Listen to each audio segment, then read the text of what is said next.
স্পর্শ করলেন বাংলাদেশের মাটি। এত অপেক্ষা, এত নেতা কর্মীরা আসছেন, সকাল থেকে মানুষ অপেক্ষা আছেন। গোটা বাংলাদেশ আসলে এতদিন অপেক্ষায় ছিলেন। দীর্ঘ 17 বছরের যেই অপেক্ষা, সেই অপেক্ষার অবসান হলো। আপনারা সরাসরি দেখতে পাচ্ছেন, আমরা রানওয়েতে দেখাচ্ছি। হযরত শাহজালাল আন্তর্জাতিক বিমানবন্দরে অবতরণ করেছে তারেক রহমানকে বহনকারী বিমানটি। ট্যাক্সিন পজিশনে আছে এবং যেহেতু এখন মাত্রই ল্যান্ড করলো, ল্যান্ড করার পরে সাধারণত ট্যাক্সিন করতে থাকে একটি বিমান। এরপরে যে সকল কার্যক্রম থাকে, যেহেতু ট্রাভেল পাস নিয়েই ভ্রমণ করছেন তারেক রহমান, তিনি যখন এয়ারপোর্টে প্রবেশ করবেন সেখানে বেশ কিছু কার্যক্রম থাকে। সেই কার্যক্রম খুব তাড়াতাড়ি এবং নির্বিঘ্নে যাতে পালন করা হয় সেই চেষ্টাই করা হবে। সরাসরি দেখতে পাচ্ছেন যমুনা টেলিভিশনের স্ক্রিনে তারেক রহমানকে বহনকারী বিমানটি অবতরণ করেছে। ঢাকার মাটি স্পর্শ করলেন তারেক রহমান। আমরা বেশ কিছু সূত্রে জানতে পেরেছি, যদিও এখন পর্যন্ত সেটি নিশ্চিত নয়। খুব সম্ভবত তারেক রহমান খালি পায়ে ঢাকার মাটি স্পর্শ করতে চান, যতদূর আমরা জানতে পেরেছি। তারপর আমরা নিশ্চয়ই তার বের হওয়ার দৃশ্য দেখব এবং জানতে পারবো। এত অপেক্ষা, সেই অপেক্ষার অবসান ঘটলো। ফিরলেন তারেক রহমান তার পরিবার সহ। সরাসরি দেখছি আমরা।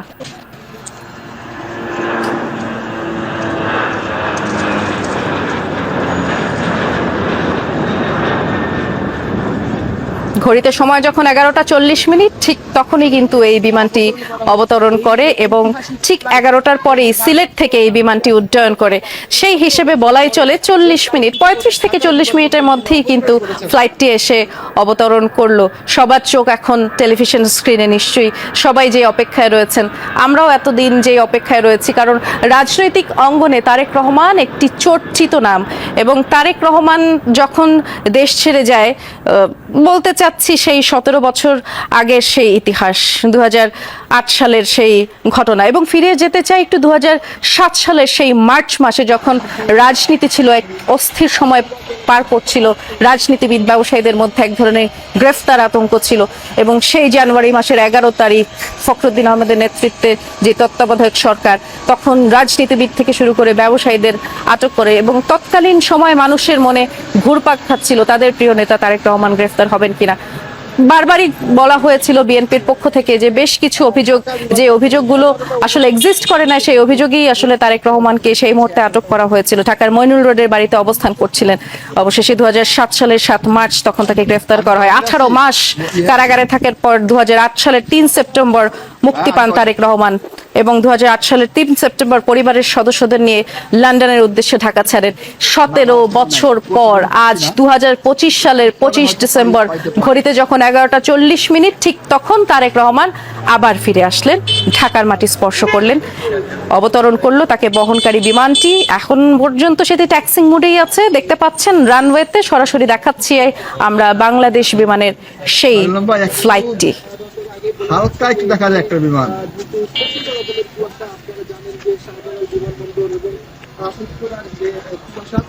সেই কুয়াশা কিন্তু পুরো কুয়াশাচ্ছন্ন রয়েছে পুরো বিমানবন্দরের এলাকা এবং বিমানবন্দরের পার্শ্ববর্তী এলাকা কিন্তু কুয়াশাচ্ছন্ন রয়েছে।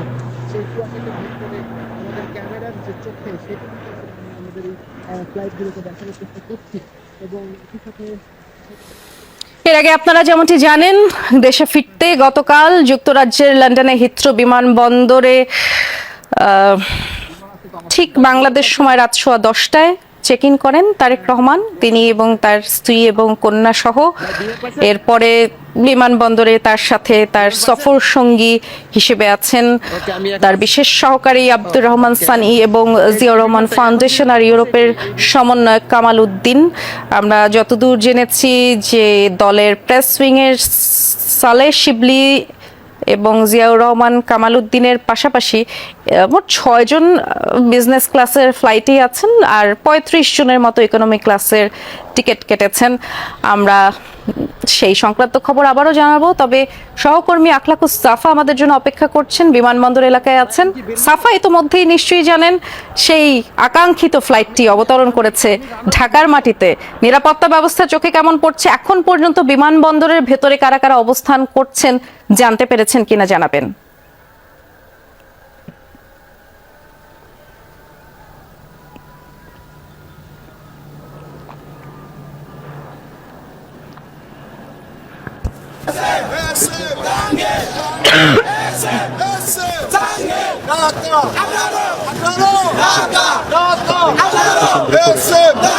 তারেক রহমান বীরের বেশে আগমনকে কেন্দ্র করে আপনি দেখছেন নেতাকর্মীদের যে উচ্ছ্বাস, সেই নেতাকর্মীরা তারা বিভিন্ন এলাকা থেকে তারা এখানে এসে উপস্থিত হয়েছেন এবং তারা মূলত হচ্ছে সংবর্ধনার যে কেন্দ্র আছে, যেটি 300 ফিটে আয়োজন করা হয়েছে, সেখানে অনেকে যে পৌঁছেছেন, এখনো যাচ্ছেন।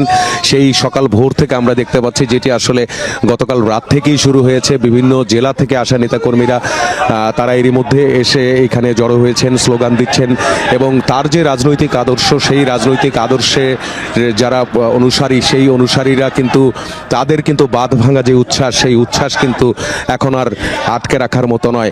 দীর্ঘ সময় পর, এত বছর পর, যেটি আমরা আরো আগেও বলছিলাম যে অনেকেই জনাব তারেক রহমানকে কখনো নিজের চোখে দেখেননি, তারা নিজেদের চোখের সামনে দেখার জন্য তারা অধীর আগ্রহে অপেক্ষা করছেন। বিশেষ করে যারা ছাত্র রাজনীতি করছেন, সেই ছাত্র রাজনীতি যারা করেন, তাদের মধ্যে কিন্তু আমরা সেই উচ্ছ্বাস এবং সেই আবেগটা দেখতে পেয়েছি। রাজনৈতিক যে আদর্শ, বাংলাদেশ জাতীয়তাবাদী যে আদর্শ, সেই আদর্শ এবং আধুনিক সংস্করণের উপর ভিত্তি করে যেই তারেক রহমান যে দেশ গড়ার যে নতুন রূপরেখা এবং যে পরিকল্পনার কথা বিগত সময় ধরে বলে এসেছেন, এই যে দীর্ঘ 18 বছর তিনি নির্বাসনে ছিলেন, নির্বাসনে থেকে দেশ গড়ার পরিকল্পনায় যত উদ্যোগ নিয়েছেন এবং যেই সব বিষয়ে তিনি এরই মধ্যে আমরা দেখেছি রাষ্ট্র সংস্কারের 31 দফা নিয়ে তিনি বিভিন্ন যে বিভাগীয় পর্যায়ে কর্মশালা হয়েছে, সেই কর্মশালায় তিনি নেতাকর্মীদেরকে এবং সমর্থকদেরকে সবাইকে তিনি বুঝিয়েছেন রাষ্ট্র সংস্কারের বিএনপি কি করতে চায়। এই বিষয়গুলো নিয়ে যারা এই প্রশিক্ষণ নিয়েছেন, তারা সবাই কিন্তু সেই অধীর আগ্রহে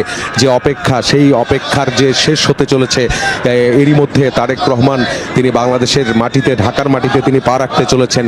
এই যে উচ্ছ্বাস, সেই উচ্ছ্বাসের যে অবস্থা, সেই অবস্থায় আমরা দেখতে পাচ্ছি স্লোগানে স্লোগানে তারা জানান দিচ্ছেন যে নিজ দেশের নেতা তার মাতৃভূমিতে এসে প্রথমবারের মতো যে এত বছর পর তিনি যে পা রাখছেন নতুন রূপে, যে দেশের গণতান্ত্রিক যে যাত্রা, সেই নতুন যে গণতান্ত্রিক যাত্রা, এই গণতান্ত্রিক যাত্রায় তারেক রহমানকে যারা পাশে চান এবং তারেক রহমানকে যারা নেতৃত্বের জায়গা থেকে চেয়েছেন, তারা সবাই কিন্তু এখন রাজপথে অবস্থান করছেন। জাতীয়তাবাদী যে দর্শন, বাংলাদেশের সার্বভৌম স্বকীয়তা এবং ধর্মীয় মূল্যবোধের প্রতি শ্রদ্ধা রেখে আধুনিক রাষ্ট্র গঠনের যেই রূপরেখা তিনি দিয়েছেন, সেই রূপরেখা বাস্তবায়নের জন্য যারা রাজপথে যারা কাজ করবেন, আমি তাদের কয়েকজনের সঙ্গে একটু কথা বলতে চাই।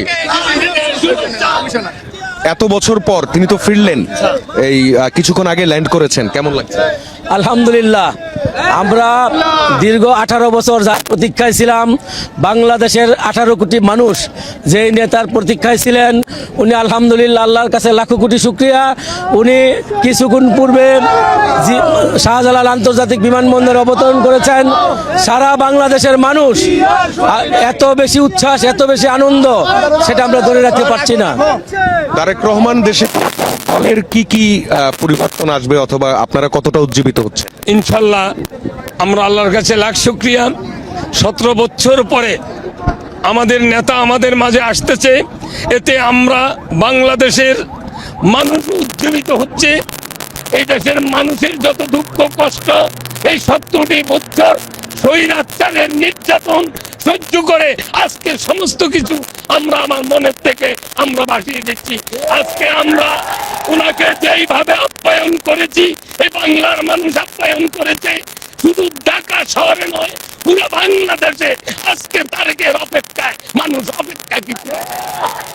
আপনাদেরকে ধন্যবাদ। ঋষি, আপনি শুনছিলেন নেতা কর্মী সমর্থক যারা আছেন, তাদের সবাই কিন্তু ঘুরে ফিরে সেই একই কথা তাদের বলছেন। এক বাক্যে তারা যে জিনিসটি বোঝানোর চেষ্টা করছেন, সেটি হচ্ছে যে এত দীর্ঘ সংগ্রামের যে সময়টা, এই সংগ্রামের যে সময়টাতে তারেক রহমানের যে নেতৃত্ব তারা পেয়েছেন, যেই নেতৃত্বের সেই নেতৃত্বের জায়গা থেকে তারা বলছেন যে তারা তাদের যে নেতৃত্বটা পেয়ে এসেছেন, এতদিন বিভিন্ন দিক নির্দেশনা পেয়েছেন, দেশের বাইরে থেকে যে দিক নির্দেশনাগুলো তারা বাস্তবায়ন করার চেষ্টা করেছেন, সেই নির্দেশনাগুলো এখন তারা দেশের মধ্য থেকেই পাবেন। এবং তাদের যে ভারপ্রাপ্ত চেয়ারম্যান, তিনি যে দেশ গড়ার যে রূপরেখা দিয়েছেন, সেই রূপরেখা বাস্তবায়নে তারা কাজ করবেন। এবং দীর্ঘ এই যে 24-এর আন্দোলনের সময়টাতেও তারা যেইভাবে নির্দেশনা মেনে কাজ করেছেন, সেই নির্দেশনার কথাই কিন্তু তারা বলছেন।